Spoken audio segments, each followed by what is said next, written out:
Permisi, assalamualaikum. Waalaikumsalam. Mari silakan duduk, mau duduk sebelah mana? Sebelah sini aja. Oke, mari silakan duduk. Mana duduknya sudah nyaman belum? Sudah. Ya sudah. Jadi Mbak Fitri dari mana? Kelihatan berseri-seri sekali nih wajahnya. Dari kampus. Dari kampus. Habis kuliah? Iya, habis kuliah. Kuliah. Ini tadi mata kuliah siapa? Kalau boleh tahu. Mata kuliahnya ini ada dua, mata kuliahnya Pak Mudahar sama mata kuliah Bani. Oke, itu mata kuliah apa? Mata kuliah statistika sama kewirausahaan. Oh, statistika ya. Berarti udah semester atas nih Mbak Fitri. Udah semester 5. Udah semester 5. Gimana nih menurut Fitri dari semester 4 ke semester 5? Apakah ada kendala? Apakah Lebih ke tugasnya sih Kak yang lebih banyak, terus sudah mulai praktek juga. sudah mulai praktek-praktek? Gimana? Mungkin berat ke atau masih bisa untuk direlekskan aktivitas yang lainnya? Nggak bisa sih tapi masih maksa. Jadi masih maksa untuk santai walaupun masih habis. Oh, sebenarnya nggak bisa, cuma Iya. maksa untuk relax ya Mbak Fitri. Sebenarnya nggak apa-apa sih relax itu. Akan Mbak Fitri ini juga nggak stres gitu di semester 5 ini kan ya cukup berat. Ada prakteknya, ada statistika begitu ya. Oke, lalu ini tadi setelah kuliah apakah ada kegiatan lainnya? Enggak. Nggak ada, langsung pulang aja ya? Iya. Apakah Mbak Fitri ini bekerja? Kan biasanya rata-rata mahasiswa itu bekerja sambil kuliah ya? Iya, bekerja. Kerja itu mulai dari jam berapa Mbak Fitri? Kalau Mulai dari jam 4 sampai jam 10. jam 4 sampai jam 10. Berapa jam itu? 8? 8 ya, Berapa 8 jam. Cukup berat sih ya. Apalagi Mbak Fitri kuliah pagi langsung dilanjut sorenya. Soalnya kerja. Oke. Itu kemauan Mbak Fitri sendiri atau tekanan dari orang tua kerja itu? Kemauan saya sendiri sih. Kemauan sendiri ya, tidak ada tekanan ataupun yang lainnya. Oke. Ketika libur kerja ini dan mungkin perkuliahan cepat pulang, Mbak Fitri kalau di rumah ada kegiatan atau hobi yang Mbak Fitri lakukan? Biasanya kalau kegiatan itu tidur, kalau hobi biasanya masak. Hobi masak ya. Mungkin masakan apa yang bisa Mbak Fitri andalkan saat ada jamuan tamu gitu, Mbak Fitri masak untuk tamu-tamu tersebut yang menurut Mbak Fitri ini paling enak lah resep Mbak Fitri? Alhamdulillah tidak semua sih Kak, tapi lebih ke masakan Nusantara ya, bukan yang kayak gitu lah, kayak spaghetti segala macam. Saya belum pernah nyoba sih, lebih ke masakan yang berempah. Berarti bisa masak soto gitu, bisa. Kalau Idul Fitri berarti Mbak Fitri ikut masak ya? Biasanya kalau Idul Fitri saya di dapur. Oh, di daripada dapur. iya. Daripada ikut menjamu tamu-tamu. Iya. Oke. Cukup bagus sekali hobinya Mbak Fitri. Itu apakah pernah dijual makanan Mbak Fitri ini yang Mbak Fitri buat? Sering saya juga kayak kadang kabut gitu, kadang kayak gitu libur kuliah gitu biasanya masak terus dijual juga. Dijual juga. Wah, cukup menarik sih Mbak Fitri bisa membuka usaha sendiri kalau enak gitu ya. Oke. Lalu di tempat kerja Mbak Fitri ini juga apa ini? Makanan sih, dia ada stand makanan gitu. Oh, jadi ya F&B ya emang? Iya, lebih sukanya di bidang F&B. Oh iya. Sesuai dengan hobinya berarti. Enak sih kalau gitu. Jadi kerja sambil sesuai dengan passion Mbak Fitri sendiri, tidak ada tekanan gitu. Oke.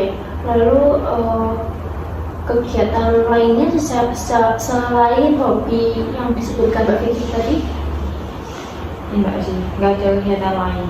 Biasanya cuma kerja, kayak kadang-kadang kalau lagi mood masak sama kuliah gitu aja. Enggak ikut UKM, organisasi? Enggak ikut. Itu emang nggak ada yang minat, nggak ada yang diminat Mbak Fitri atau hanya emang waktunya yang padat Mbak Fitri? Sempat ada yang diminati, cuma kayak nggak jadi ngambil karena kerja. Iya. Jadi waktunya kurang untuk mengikuti organisasi. Iya sih, emang kalau mengikuti organisasi itu emang butuh waktu yang lama gitu ya untuk mengikutinya. Oke. Lalu tidak ikut UKM juga. UKM Iya, organisasi. nggak ikut UKM.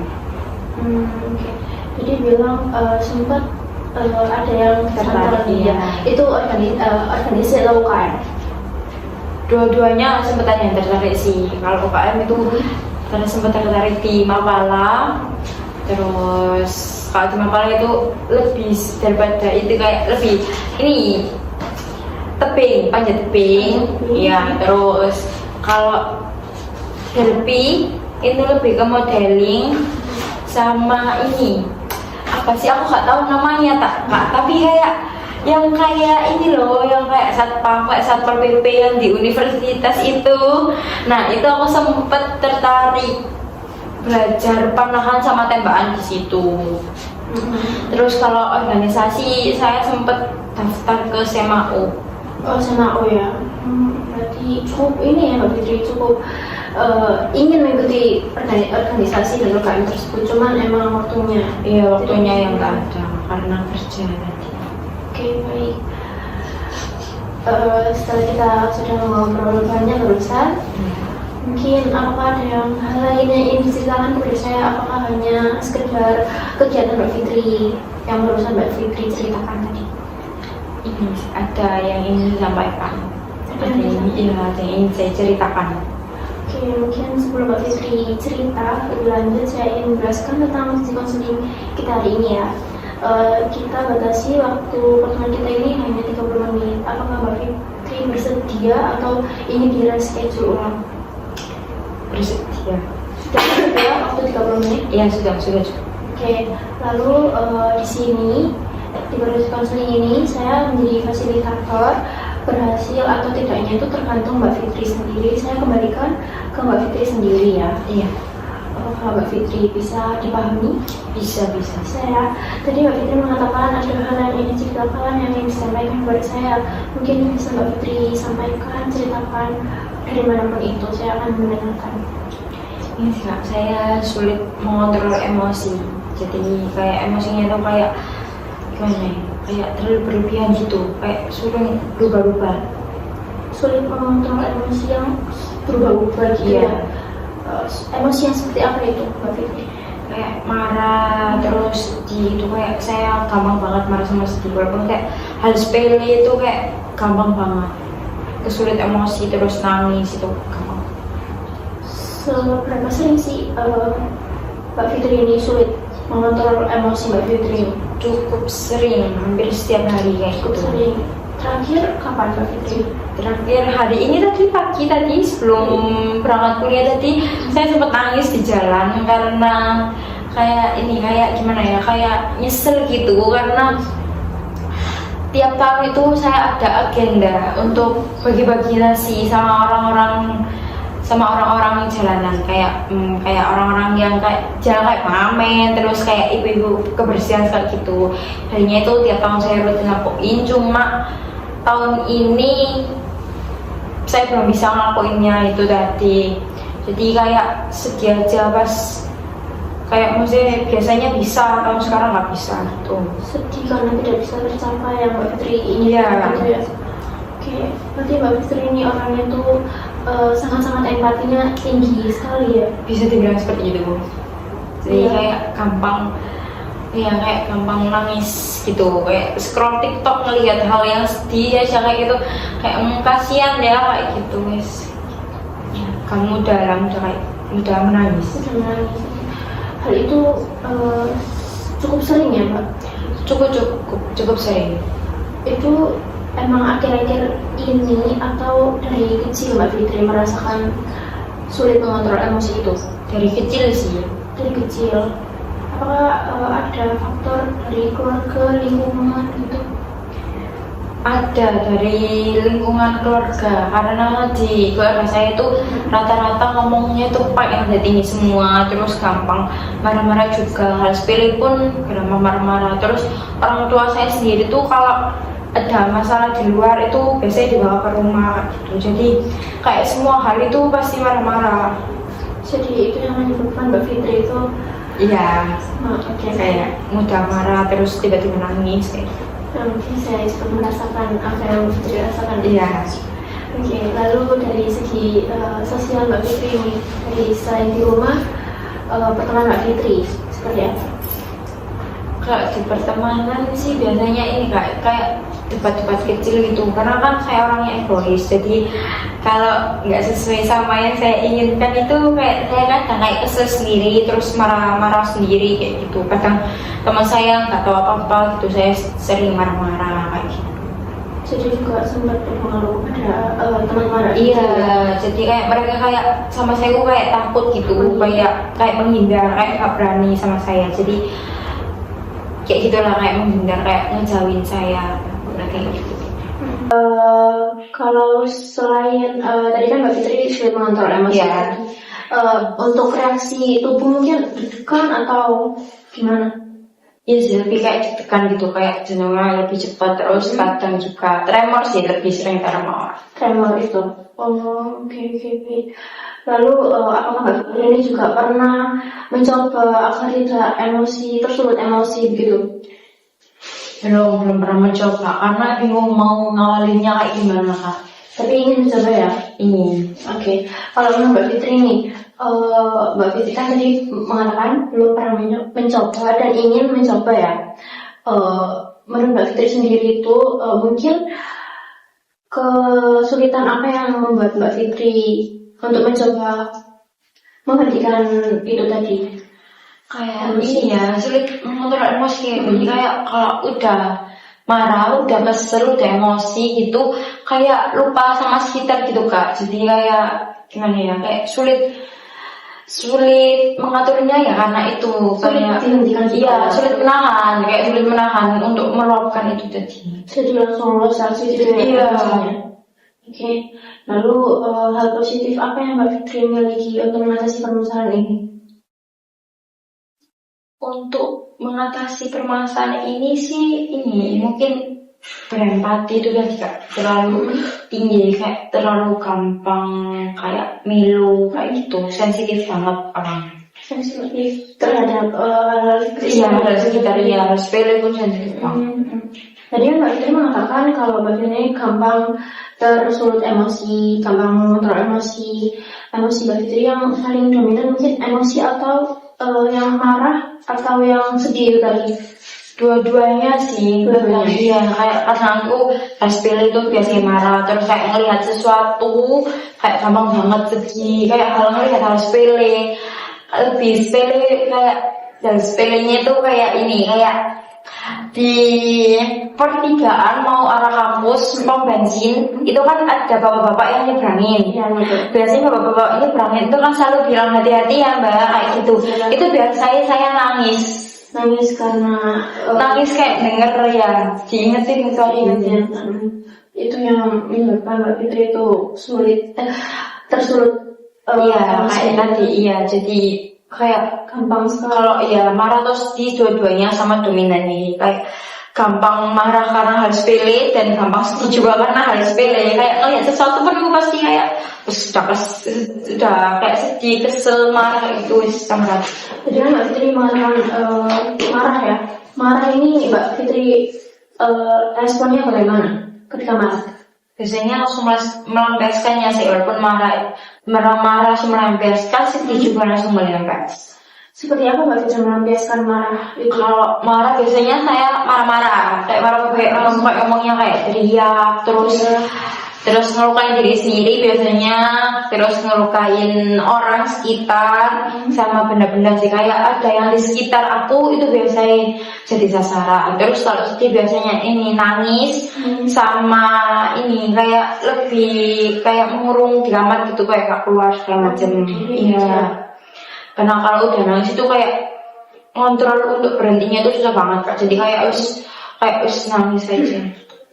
Jadi Mbak Fitri mengatakan ada faktor dari keluarga, dari pertemanan. Itu respon mereka seperti apa Mbak Fitri mengetahui Mbak Fitri seperti ini? Biasanya kalau keluarga, kalau terutama orang tua itu biasanya lebih menyalahkan sih Kak. Kayak kalau kan aku baru pulang kuliah, sampai biasanya kan scroll TikTok kalau gitu, tidur rebahan lah biasanya di kamar. Itu biasanya dipanggil kayak disuruh segala macam, kayak yang harus pilih sih, kayak ide nggak kayak dipijet ya, kayak pijet, terus kayak kadang suruh buatin kopi, enggak, kok kopi, bukan kayak teh terus wedang jahe itu jahe segala macam kayak gitu kan, itu kayak hal sepele sih. Kayak kenapa harus nunggu aku pulang kuliah dulu, kan ada adik segala macam, kok kenapa nggak adik segala macam, bisa aku nyapa gitu. Respon mereka malah kayak gini, dikongkon nong tuh kok malah welehan itu kayak gimana ya, apa ya bahasa welehan itu kayak malah unsur-unsuran gitu, kayak lempar-lemparan kan, kayak ada adik kenapa harus segala macam kayak gitu. Respon mereka kayak gitu, jadi kayak biasanya kayak gitu, kayak menyalahkan sih kayak gitu. Terus kalau respon teman yang kayak aku bilang tadi, kayak mereka tuh jadi lebih menghindar sama aku, terus kayak ngeliat aku kayak takut gitu, kayak gitu sih biasanya. Lalu untuk respon Mbak Fitri sendiri dengan tanggapan keluarga seperti itu bagaimana? Biasanya kalau lagi capek, ini sih lagi capek itu biasanya nangis. Kalau lagi baik-baik saja sih aku bodo amat ya kak, nggak terlalu memikirkan. Kalau kadang itu juga ngelampiasin sih ke adik, jadi kayak malah berantem sama adik karena kok ini kok ya apa gunanya kok ini, nyesel aku ya lo adik segala macem, apa gunanya kok nang kini kon gak berguna segala macem kayak gitu sih biasanya, kayak antara ngelampiasin sama nangis gitu. Lalu untuk merespon teman-teman yang menghindari Mbak Fitri yang tadi, seperti apa Mbak Fitri merespon mereka? Saya nggak terlalu memikirkan mereka sih, kayak ya udah, kalau itu kan juga ya kan pasti mereka kalau butuh lah, kalau butuh kan pasti nyala, jadi kayak saya nggak terlalu memikirkan tentang pertemanan sih, nggak diari juga ya. Jadi mengalir aja ya, gitu kalau pernah. Oke, baik. Dengan cerita Mbak Fitri yang Mbak Fitri sampaikan tadi kepada saya, mungkin dengan kata lain Mbak Fitri ini sulit mengontrol emosi gitu ya. Emosi Mbak Fitri dengan yang marah, dengan yang sedih tadi yang Mbak Fitri katakan. Lalu pada saat Mbak Fitri sedih ini, Mbak Fitri mengurung diri Ya. dan tidak ingin berbicara kepada orang lain gitu. Kalau marah, Mbak Fitri sering melampiaskan kepada diri sendiri, barang terdekat atau ke orang-orang juga yang terdekat gitu, dan mengakibatkan pertemanan Mbak Fitri dijauhi. Lalu keluarga Mbak Fitri yang mungkin mengatakan hal-hal yang tidak mengenakan hati Mbak Fitri gitu ya, membuat Mbak Fitri juga semakin untuk capek gitu ya, menahan emosi yang terpendam itu tadi. Oke, baik, saya bisa mengerti keadaan Mbak Fitri sekarang. Mungkin untuk membantu Mbak Fitri, saya ada satu teknik, yaitu teknik relaksasi. Apakah Mbak Fitri pernah dengar teknik tersebut? Belum pernah ya? Oke, saya ingin menjelaskan teknik itu, relaksasi itu seperti apa. Teknik relaksasi ini teknik merelaksasikan tubuh, teknik pernapasan merelaksasikan tubuh Mbak Fitri agar Mbak Fitri itu bisa lebih mengontrol tubuh Mbak Fitri, emosi Mbak Fitri akan bisa stabil gitu Mbak Fitri. Apakah Mbak Fitri bersedia menggunakan teknik tersebut? Bersedia. Oke, saya mungkin akan mencoba mengaplikasikan langsung pada Mbak Fitri ya. Mbak Fitri bisa mendengarkan apa dari saya. Dinyamankan dulu duduknya. Iya, sudah. Sudah nyaman ya duduknya. Oke, bisa bersandar. Iya. Jika ingin. Oke, Mbak Fitri bisa menutup mata Mbak Fitri secara perlahan. Oke, lalu tarik napas melalui hidung, tahan, buang dari mulut secara perlahan. Kita ulangi, tarik napas melalui hidung, tahan, buang dari mulut secara perlahan. Sekali lagi, tarik napas melalui hidung, tahan, buang melalui mulut secara perlahan. Oke, bayangkan Mbak Fitri menarik napas, udara segar masuk ke dalam tubuh Mbak Fitri, dan bayangkan juga saat menghembuskan napas melalui mulut, ketegangan dari tubuh Mbak Fitri ikut keluar. Tarik napas, tahan, buang melalui mulut secara perlahan. Tarik napas lagi, buang. Oke, bagaimana Mbak Fitri? Apakah ada masih yang tegang di daerah tubuh Mbak Fitri? Enggak ada. Nggak ada ya. Oke, Mbak Fitri bisa buka mata secara perlahan. Oke, bagaimana Mbak Fitri setelah melaksanakan teknik tersebut? Lebih rileks. Lebih rileks ya. Nah, Mbak Fitri bisa menggunakan teknik tersebut untuk mengurangi emosi Mbak Fitri dan mengontrol emosi ketegangan-tegangan yang ada pada tubuh Mbak Fitri pada saat sulit mengontrol emosi tersebut. Dan teknik ini tuh bisa Mbak Fitri lakukan dimanapun dan kapanpun Mbak Fitri rasakan. Oke. Untuk tugas rumah mungkin saya ingin berikan Mbak Fitri itu benar-benar melakukan teknik ini ya. Mbak Fitri bisa catat di buku atau di catatan kecil Mbak Fitri bagaimana Mbak Fitri melakukan teknik tersebut, apakah berhasil atau tidak, akan kita bahas dalam pertemuan kita selanjutnya ya. Bisa dimengerti ya Mbak Fitri? Bisa. Oke, baik. Untuk pertemuan kita hari ini mungkin cukup di sini ya. Oke Kak, gitu. Terima kasih ya Kak udah dengerin cerita saya tadi. Iya. Kalau gitu saya permisi dulu ya. Iya. Iya, mari. Iya.